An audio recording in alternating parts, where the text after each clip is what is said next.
Before we dive into this incredible story, please subscribe to K9 Miracle Stories. So many watch our videos without hitting that button, and you don't want to miss these gripping tales. She was only 5, barefoot, cold, and crying on the roadside. When the officer stopped, his K9 partner growled, sensing something was terribly wrong. Then she whispered, "He wants to kill mommy." Those 5 words sparked a fire. What followed was a race through the woods, a house of horrors, and one dog who wouldn't give up. Keep watching, because what this little girl survived will haunt you forever. Who is he? Will her mother survive?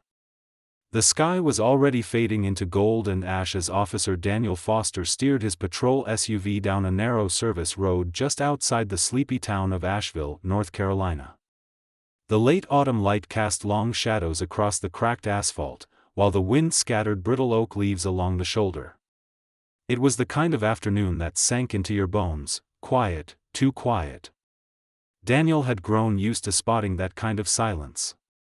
He sat tall in the driver's seat, broad-shouldered and weathered from over a decade in uniform, his sandy brown hair flecked with gray at the temples. His face was angular, jaw sharp beneath a trimmed beard, and his hazel eyes carried the weight of a man who'd seen too much, too young. Before the badge, there was Fallujah and the ghosts that came with it. They didn't speak often, but they whispered on days like this. Beside him sat Coda, his K9 partner of 6 years, a striking German shepherd with classic black and tan markings and a lean, muscular frame honed by training and instinct. At 7 years old, Coda moved like a shadow but thought like a soldier. Most saw a dog. Daniel saw a brother. Coda rarely made a sound unless something was off. That's why Daniel straightened when Coda's ears shot forward, his body rigid. A low whine rumbled in his throat, followed by a sharp, urgent bark. "What is it, boy?" Daniel murmured, pulling the SUV to the shoulder. They just passed the junction with Route 70, a stretch leading mostly to timber yards and dead ends. Daniel shifted into park and grabbed his flashlight, though the sun hadn't fully set. Coda leapt out first, nose to the wind, movements precise and deliberate. Then Daniel saw her. She was so small he first thought she was a bundle of cloth caught in the weeds. But it moved.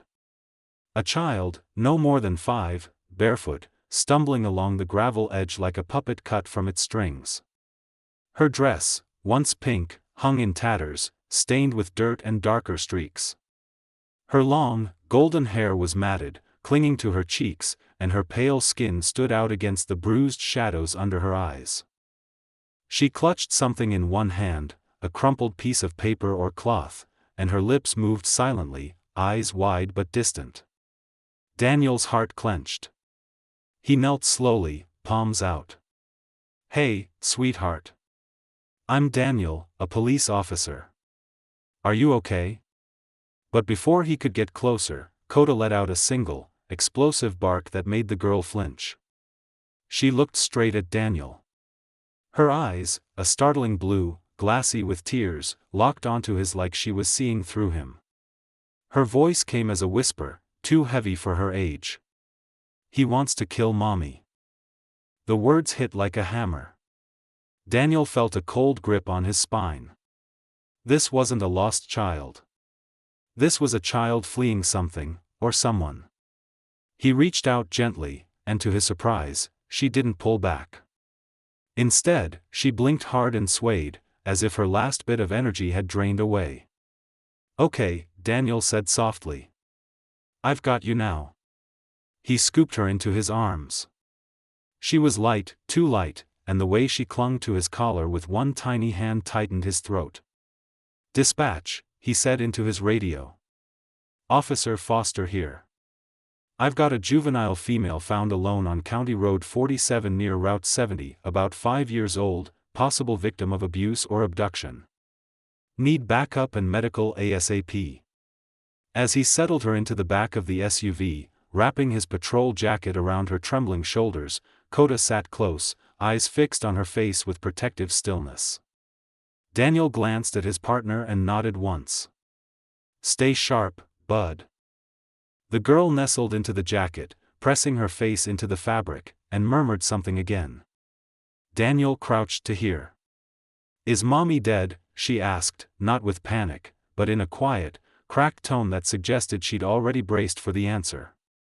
He paused, then brushed a strand of hair from her cheek. "I don't think so. I think Mommy's waiting for us to find her. Can you tell me your name?" She hesitated.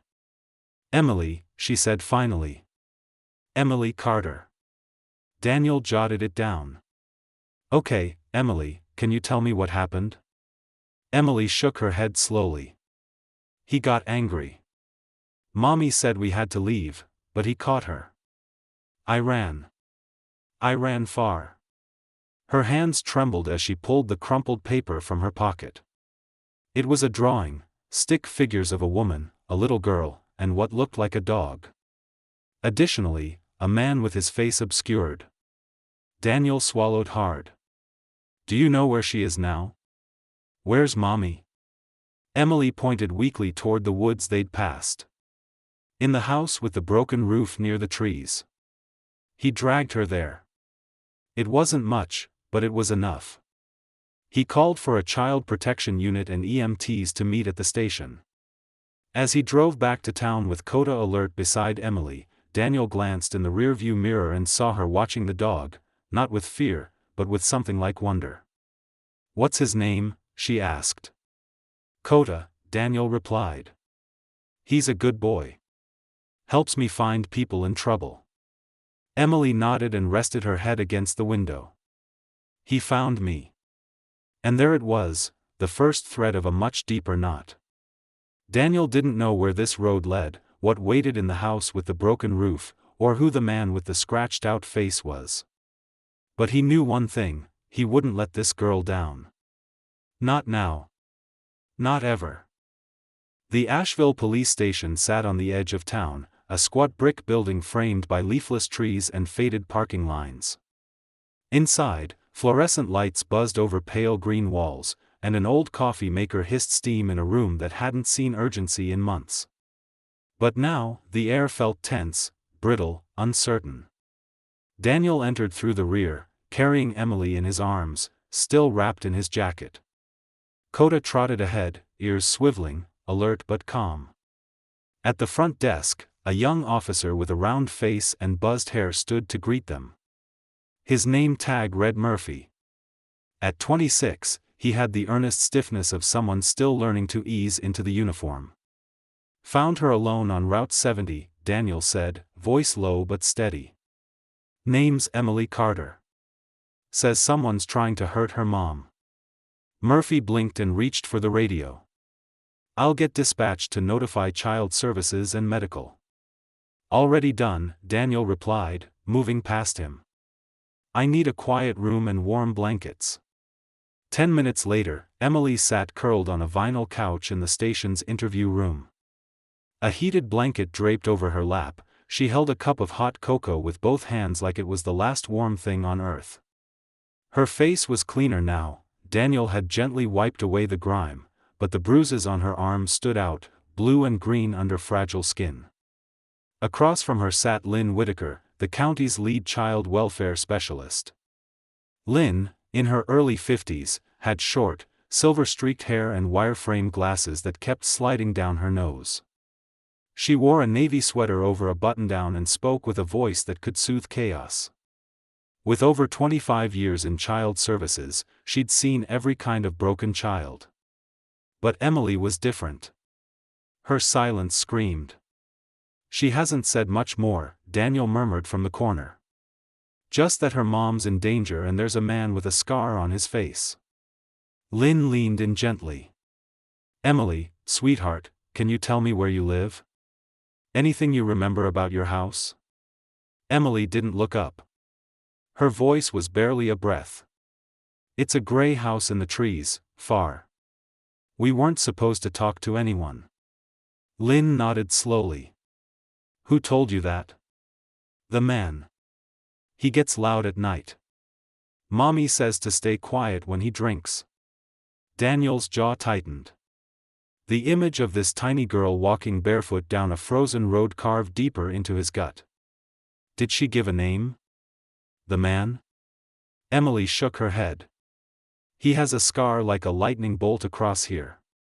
She dragged her fingers across her left cheek. Mommy said if anything happened, I had to run to the road. She said I'd know when. Daniel glanced at Lynn, who returned a look confirming what he already knew. This wasn't just neglect. It was an escape. Survival. Outside the room, Coda sat by the interview window, tail still, eyes locked on the girl. Officers passed him with the respect they always gave the dog. He was more than a partner, a fixture. Everyone knew Coda didn't wag for just anyone. Later, in the station garage, Daniel crouched beside the SUV where Emily had left his jacket. He retrieved it, folded it carefully, and paused when he saw her dress snagged in the door. There was a faint bloodstain, old, crusted, but carrying her scent. He turned to Coda. Can you track it, boy? Coda sniffed the fabric with the focus of a trained mind, circled the SUV once, tail straight, nose high. Then he trotted toward the exit, barking once, not urgently, but with certainty. An hour later, Daniel stood before a regional crime database screen, watching Murphy type. Try cross-referencing gray structures in the forest belt west of Asheville, Daniel said. Look for off-grid houses, cabins, abandoned listings. Murphy tapped keys. Most of those aren't on file. We'd need aerial recon or hiker tips. He looked up. Thinking survivalist type? Thinking isolation, Daniel said. No power, no cell signal, perfect for someone who doesn't want to be found. He leaned over Murphy's desk, flipping through satellite overlays. Most were outdated, but one image from a forestry drone survey 2 years prior showed a gray, single-story structure half buried in trees with a collapsed back porch. Daniel pointed. There. Murphy squinted. About 6 miles from the main road. Closest access is an old logging trail. No vehicle traffic allowed. Good thing I'm not taking a vehicle, Daniel muttered. The logging trail cut through the woods like an old scar, narrow, overgrown, half consumed by roots and wet leaves. The sun had long dipped behind the Blue Ridge horizon, casting the stretch in dusky gray. Daniel's boots crunched over pine needles as he followed close behind Coda, who moved with focused intensity, nose low, ears perked. Behind them, a 2-man backup unit trailed at a distance, Officer Nate Callahan and Deputy Ray Duncan. Nate, 32, was tall and slim with dark skin, short curls, and sharp eyes that rarely missed a detail. He had a quiet, analytical nature, favoring facts over instinct. Ray, mid-40s, was stockier, with a sandy red beard and a slight limp from a car crash that ended his city force days. He spoke little, but when he did, it was clear and direct. Tonight, he carried a Remington 870 close to his chest, moving slowly but steadily. Neither knew what to expect when Daniel called in the coordinates from the forestry map, but they came without hesitation. The air grew colder as the trail narrowed, the smell of wet bark and distant smoke thickening. Daniel scanned the canopy, bare branches clawing at the fading twilight, and lowered his flashlight to the slope ahead. Then Coda stopped. The shepherd stood rigid, head high, body coiled. A low growl vibrated in his chest. Daniel raised a hand to signal the others. We're close. Through the trees, they made out a structure, a house, or what remained of one. Gray wood, weathered and bowed, with a collapsed porch and tarped windows. No smoke, no lights, just silence. They moved forward, weapons drawn. Daniel crept up the porch side, noting a broken swing buried under leaves and a rusted toy car near the door. Coda sniffed the planks, then veered sharply toward the far side of the house. Daniel followed without a word. On the other side, they found an empty makeshift kennel cage, a dark stain marking the dirt beside it. Blood, dried, no animals. Coda, Daniel whispered, gesturing toward the side entrance. The dog bolted forward, nose down. His movements quickened, then stopped at the doorframe. He sniffed hard, barked once. Daniel stepped in. The door was ajar. The house reeked of mold, urine, and smoke. Dust danced in Daniel's flashlight beam, cutting through the gloom. Overturned furniture, a sagging couch with spilling stuffing, a rusted wood stove, cold. A counter stained with what looked like coffee or dried blood. The floor creaked under their boots, and a shutter banged loosely upstairs. Coda moved first, heading down a narrow hallway with Daniel close behind. At the end, a closed door. Coda sniffed, then scratched once. Daniel opened it slowly. Inside was a small bedroom. Blankets piled on the floor, half covered in dirt. In the corner, a cracked dresser held a face-down photo frame. Daniel picked it up. The picture was old, creased, torn, but unmistakable. Rachel, holding Emily, smiled tightly. Her eyes were bright but cautious. Beside her stood a tall, thick-shouldered man with a buzz cut and a face hardened by anger. A jagged scar ran from his eyebrow to his jaw. Half his face was torn from the photo. Daniel's breath caught. Emily said he had a scar, he murmured, voice tight. This is him. Callahan entered quietly. The place looks abandoned, but not for long. Stove still warm. Ray added from the hallway, found tire tracks in the mud out back, deep, not more than a day old. Daniel studied the bedroll, food wrappers, and coiled rope by the wall. This wasn't just a hideout, it was a prison, and someone had left in a hurry. Suddenly, Coda growled from the hallway. Daniel stepped out and saw the shepherd sniffing the floorboards. There, faint but present, was a dark smear, oily, rust-colored blood, not fresh but not old. Daniel's heart pounded. They were only hours behind. Outside, Ray called over his shoulder. Tracks lead east. Looks like an SUV. Might be heading toward Highway 40. That road cut through the hill range. Daniel stepped onto the porch, staring into the dark woods. Somewhere out there, a woman was being dragged through a nightmare, and a little girl sat in a station, wondering if her mother was alive. We follow, Daniel said. Now. The next morning broke with gray, hesitant light filtered through low-hanging clouds. Rain had fallen overnight, leaving Asheville's streets glistening. The station smelled of wet boots and stale coffee, the printer's hum echoing as Daniel leaned over his desk, flipping through archived paperwork. His eyes were blurry with dark rings from a sleepless night. Shirt sleeves rolled past his elbows, his forearms showed old scars, physical and remembered. He stared at the name on the manila folder, Rachel Carter. His fingers hovered before opening it. The report was 19 months old, dated a Thursday. Rachel had come in bruised and shaking, clutching her purse strap with white knuckles. She'd filed a complaint against Rick Dalton, her then-boyfriend. The file noted physical assault, bruises along her ribs, swelling near her left eye, and defensive wounds on her arms. The intake photo showed a woman with messy brown hair, pale skin, and exhaustion that sleep couldn't fix. Her green eyes, deeply set, held a haunted shine, like someone half out of their body.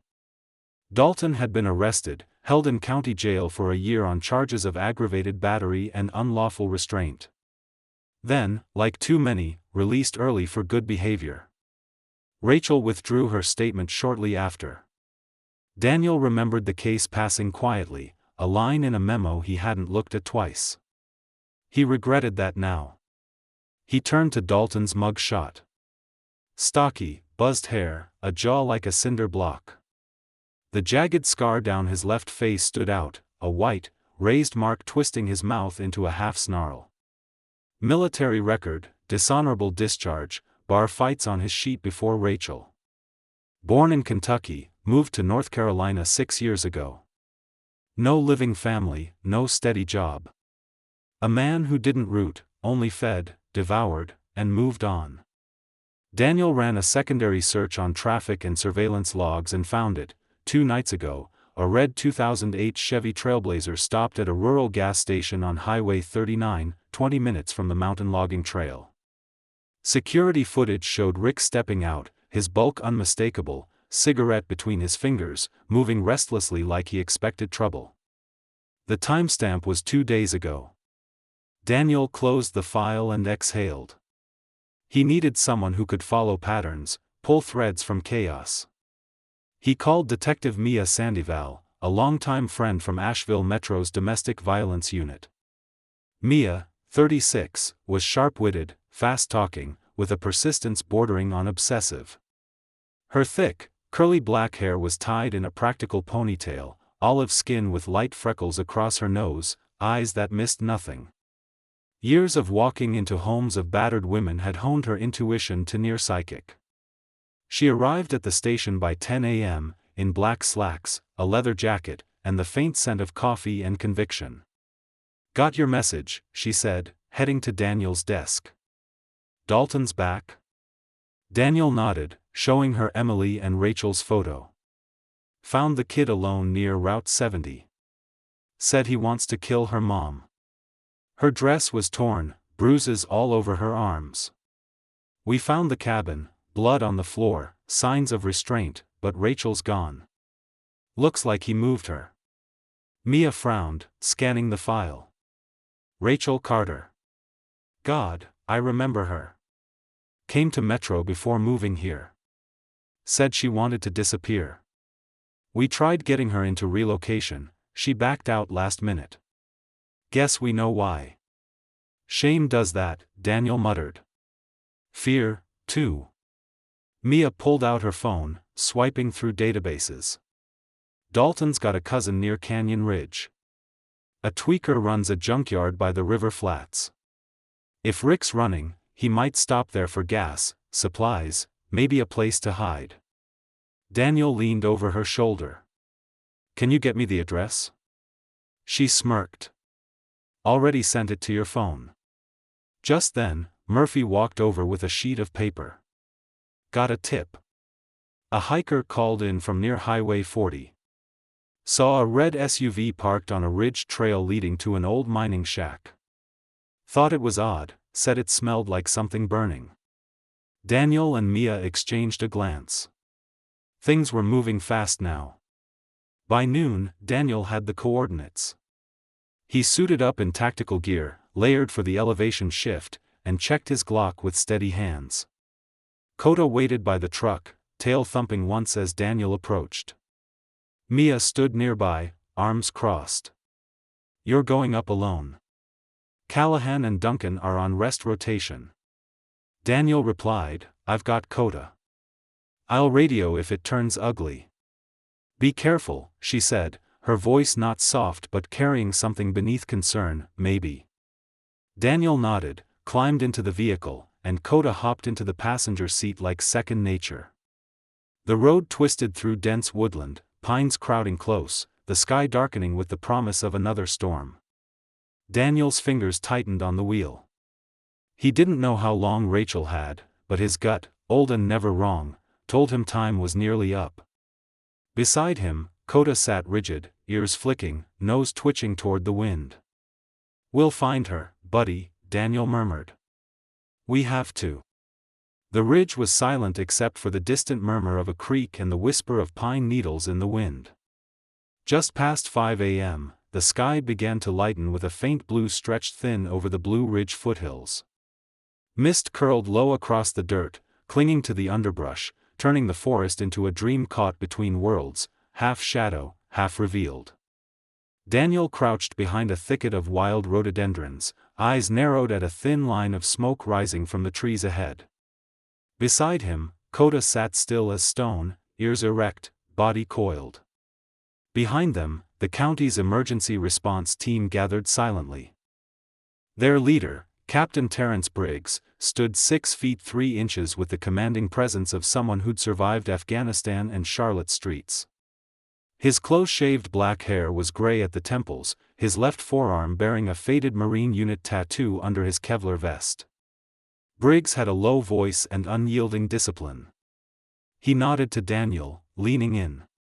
2 heat signatures inside, one pacing, large, the other stationary, he said, citing the drone team's thermal feed a mile out. We breach on your call. Daniel adjusted his tactical vest strap and ran gloved fingers along Koda's spine. The dog's muscles twitched, he was ready. Let's go quiet, Daniel said. Until we can't. The team moved as one, ghosting down the incline in staggered formation. Koda led the point, Daniel at his side. Every branch, every footprint, every stray sound mattered.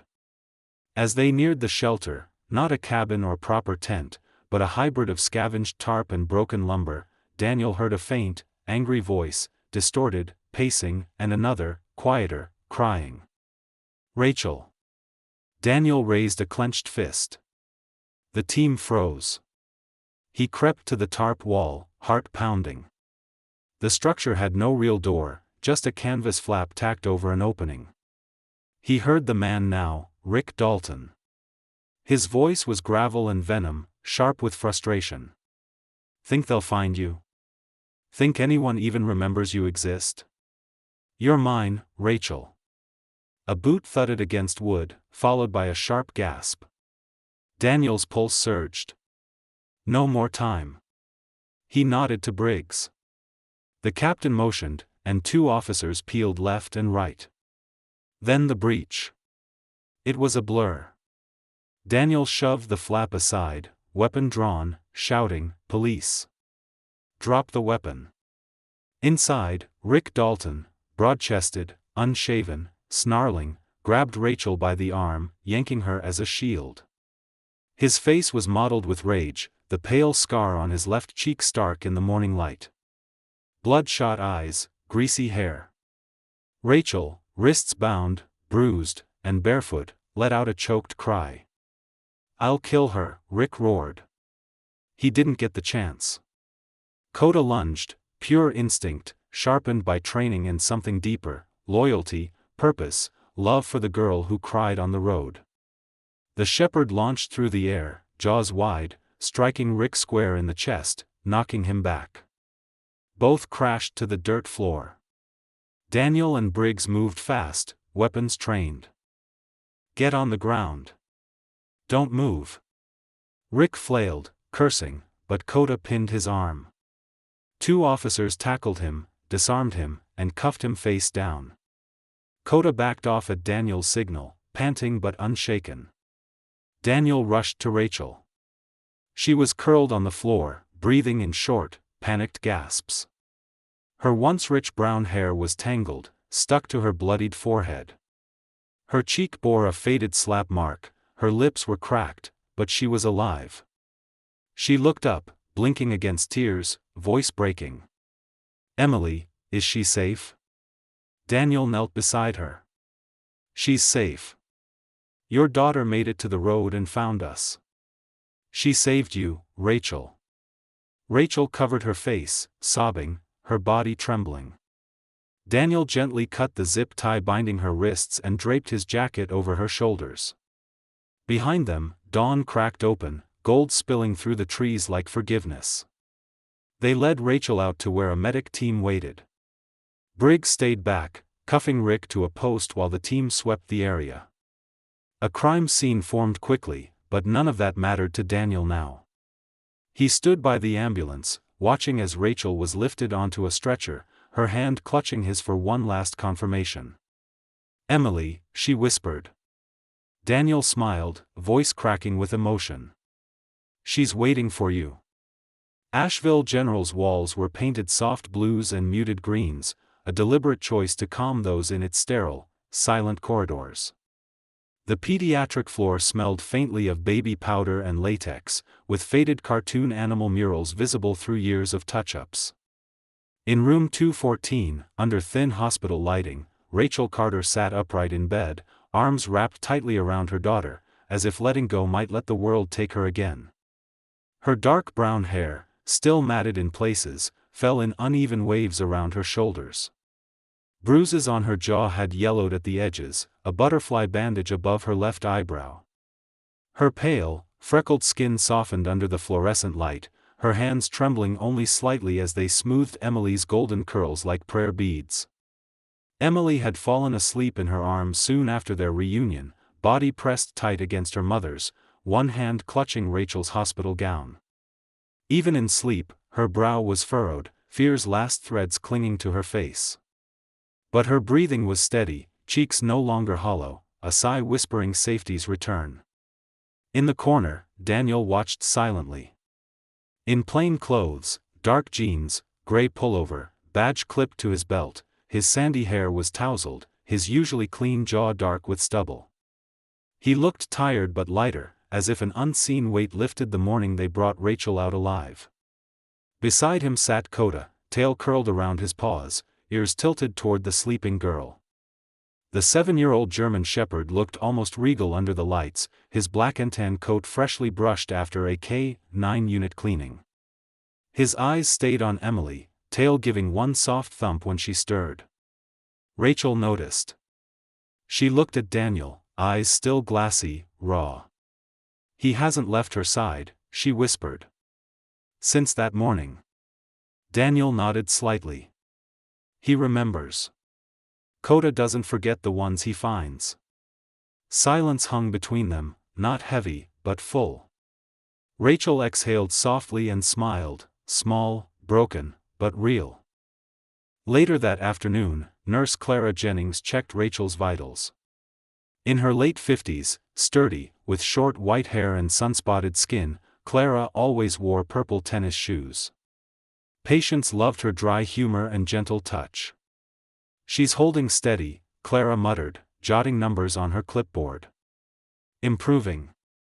Colors coming back. That little one's been sleeping like an angel, bless her heart." She eyed Coda, raising an eyebrow. "House-trained?" Daniel chuckled. "Better than most adults." "Then he can stay," Clara said flatly, heading out. As the sun dipped toward the hills beyond the hospital lot, Emily stirred and opened her eyes. She saw Coda first, lying by her mother's bed, then Daniel, who gave a small smile. She blinked once, twice, then sat up and threw her arms around her mother's waist. "I thought I dreamed you," she whispered into Rachel's side. Rachel kissed her head. "I thought I'd never see you again." Coda stood, nuzzling Emily's shoulder gently. She giggled, a soft, bright sound like bells in a quiet chapel, and petted his head. When he licked her cheek, she laughed again. It was the first time Daniel heard her laugh. From that day, Daniel became a constant in their lives. He visited the hospital every evening after his shift, bringing children's books, donuts, and once even a deck of cards. Rachel smiled more with each visit, hesitant at first, then freely. They spoke quietly of small things, favorite movies, odd weather, books neither had time to read. Sometimes she asked about Coda's training. Other times, she just watched her daughter sleep. Daniel knew not to fill the silence. Eventually, Rachel was discharged, and she and Emily moved to a transitional safe house outside Asheville, run by Hope Shelter, a nonprofit for abuse survivors. The director, Marcia Lang, was a tall woman in her 40s with long auburn hair braided tightly. She wore earth-tone dresses and spoke with the cadence of someone who'd weathered her own storms and built rafts for others. Under Marcia's care, Rachel joined a weekly trauma recovery group for women. At first, she barely spoke. But in week 3, she shared a memory, just one, of the night Rick forced her to hide Emily in a closet. Her voice cracked. Another woman reached across the circle and held her hand. Rachel didn't pull away. Emily, meanwhile, blossomed in the warmth of stability. Her appetite returned. She colored drawings every afternoon, mostly of Coda, the sun, or stick figures holding hands. One day, she handed Daniel a picture. It showed 3 people against a bright orange sky. The tallest had a square jaw and brown hair. The middle figure, shorter, wore a dress with curly lines for hair. The smallest was a girl with golden crayon curls. Behind them, Coda stood with a lolling tongue and wagging tail. Daniel knelt beside her. "Is this us?" Emily nodded. "You, Mommy, me, and Coda. He's always behind us." He blinked hard. "It's beautiful." She smiled again. "You can keep it forever." The Blue Ridge Mountains stretched wide and warm under the golden spill of late spring sun, their rolling silhouettes painted in soft greens and dusky blues. Birds wheeled overhead. Laughter echoed from picnic tables. Somewhere in the tall grass near the tree line, a girl with wheat-colored curls chased a butterfly with the fierce determination of someone who'd once fled monsters and now ran only toward light. Emily wore a yellow sundress fluttering around her knees, her bare feet against the earth, arms outstretched like she might fly. Her laughter, once rare, now rang with freedom. Every sound was a declaration, "I'm still here." Rachel sat beneath a sugar maple, back against its sturdy bark, a picnic blanket beneath her, a container of sliced strawberries in her lap. Her once tired face now held the healthy glow of sun-kissed skin. Her dark brown hair, grown out, was loosely tied with a ribbon at her nape. The softness around her eyes was no longer pain, it was peace. She wore a pale blouse and denim jeans, simple and neat. On her wrist, a beaded bracelet Emily made at school from plastic charms and string. Beside her, slightly to the right, Daniel Foster looked more relaxed than ever. Out of uniform, he wore a navy t-shirt and worn hiking pants, a weathered cap shading his eyes. His strong, angular jaw, now with stubble, felt less like fatigue and more like someone settling into ease. He tossed a stick for Coda, who bounded across the field with the joy of a pup half his age. At 7, with gray just starting around his muzzle, Coda moved with purpose and playfulness, his black and tan coat shimmering in the sun, tail wagging like a pendulum of joy. He retrieved the stick, dropped it near Daniel's foot, and trotted toward Emily, ever her guardian and companion. Later that afternoon, Nurse Clara Jennings checked Rachel's vitals. In her late 50s, sturdy, with short white hair and sun-spotted skin, Clara always wore purple tennis shoes. Patients loved her dry humor and gentle touch. "She's holding steady," Clara muttered, jotting numbers on her clipboard. "Improving. Colors coming back. That little one's been sleeping like an angel, bless her heart." She eyed Coda, raising an eyebrow. "House trained?" Daniel chuckled. "Better than most adults." "Then he can stay," Clara said flatly, heading out. As the sun dipped toward the hills beyond the hospital lot, Emily stirred and opened her eyes. She saw Coda first, lying by her mother's bed, then Daniel, who gave a small smile. She blinked once, twice, then sat up and threw her arms around her mother's waist. "I thought I dreamed you," she whispered into Rachel's side. Rachel kissed her head. "I thought I'd never see you again." Coda stood, nuzzling Emily's shoulder gently. She giggled, a soft, bright sound like bells in a quiet chapel, and petted his head. When he licked her cheek, she laughed again. It was the first time Daniel heard her laugh. From that day, Daniel became a constant in their lives. He visited the hospital every evening after his shift, bringing children's books, donuts, and once even a deck of cards. Rachel smiled more with each visit, hesitant at first, then freely. They spoke quietly of small things, favorite movies, odd weather, books neither had time to read. Sometimes she asked about Coda's training. Other times, she just watched her daughter sleep. Daniel knew not to fill the silence. Eventually, Rachel was discharged, and she and Emily moved to a transitional safe house outside Asheville, run by Hope Shelter, a nonprofit for abuse survivors. The director, Marcia Lang, was a tall woman in her 40s with long auburn hair braided tightly. She wore earth-tone dresses and spoke with the cadence of someone who'd weathered her own storms and built rafts for others. Under Marcia's care, Rachel joined a weekly trauma recovery group for women. At first, she barely spoke. But in week 3, she shared a memory, just one, of the night Rick forced her to hide Emily in a closet. Her voice cracked. Another woman reached across the circle and held her hand. Rachel didn't pull away. Emily, meanwhile, blossomed in the warmth of stability. Her appetite returned. She colored drawings every afternoon, mostly of Coda, the sun, or stick figures holding hands. One day, she handed Daniel a picture. It showed 3 people against a bright orange sky. The tallest had a square jaw and brown hair. The middle figure, shorter, wore a dress with curly lines for hair. The smallest was a girl with golden crayon curls. Behind them, Coda stood with a lolling tongue and wagging tail. Daniel knelt beside her. "Is this us?" Emily nodded. "You, Mommy, me, and Coda. He's always behind us." He blinked hard. "It's beautiful." She smiled again. "You can keep it forever."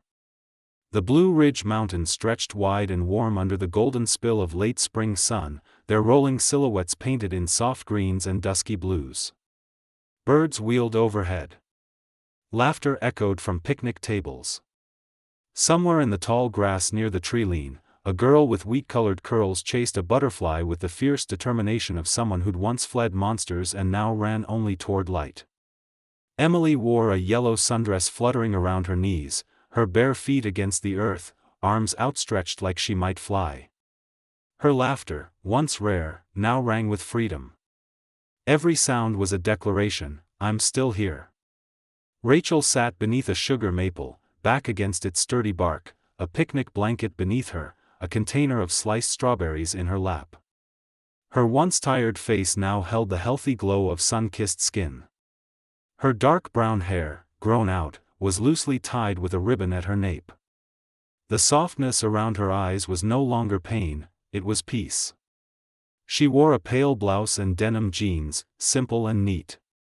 On her wrist, a beaded bracelet Emily made at school from plastic charms and string. Beside her, slightly to the right, Daniel Foster looked more relaxed than ever.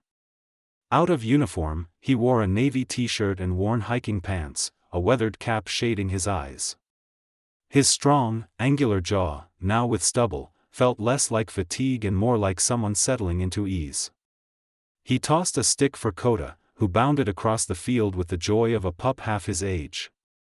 At 7, with gray just starting around his muzzle, Coda moved with purpose and playfulness, his black and tan coat shimmering in the sun, tail wagging like a pendulum of joy. He retrieved the stick, dropped it near Daniel's foot, and trotted toward Emily, ever her guardian and companion. Rachel chuckled. "Coda got a letter, too." "Of course," Emily said seriously. "He started it all." And maybe she was right. Sometimes fate doesn't knock, it barks. Sometimes God doesn't speak through thunder, but through a little girl's fear, a faithful dog's bark, or a stranger's kindness who chooses not to look away. Rachel and Emily's story reminds us miracles still happen, not always in fire or lightning, but in quiet acts of courage, love, and timing only heaven could arrange. If you believe God watches over the innocent, if you believe in second chances, if you believe even the smallest voice can reach heaven, type Amen in the comments. Share this story to spread hope. Leave a comment if someone once protected you when no one else did. And subscribe to K9 Miracle Stories, where every tale is a prayer wrapped in fur, and every viewer a blessing we cherish. If this story of courage and rescue moved you, hit that subscribe button for K9 Miracle Stories and don't miss more tales that bark louder than words.